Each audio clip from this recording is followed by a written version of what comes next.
Face à une droite désormais unie derrière son candidat, la gauche apparaît plus divisée que jamais. Pour le porte-parole du Parti socialiste, il est urgent de réagir. Votre plateau. Je considère qu'aujourd'hui, ce qui est en train de se jouer est grave. On parle de privatisation partielle de la sécurité sociale chez M. Fillon. On parle de 500 000 suppressions d'emplois publics.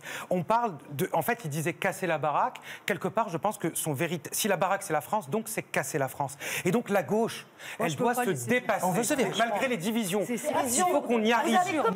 Premier obstacle à surmonter, les tensions au sein du couple exécutif. Alors que François Hollande doit dire dans les jours qui viennent s'il est candidat aux primaires de la gauche, le Premier ministre Manuel Valls a pris les devants. Dans le journal du dimanche, il a fait part de ses ambitions présidentielles.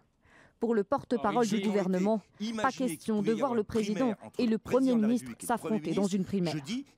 Un acte de candidature du Premier ministre, il en a tout à fait la possibilité. Mais à ce moment-là, il n'est plus Premier ministre. C'est aussi simple que ça.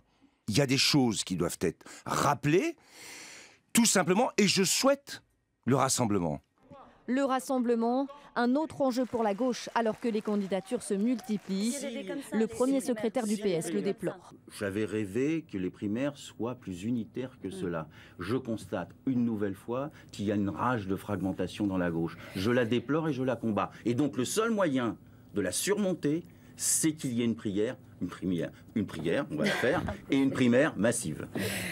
Un appel lancé aux électeurs, les seuls pour Jean-Christophe Cambadélis à pouvoir qualifier un candidat de gauche au second tour de l'élection présidentielle.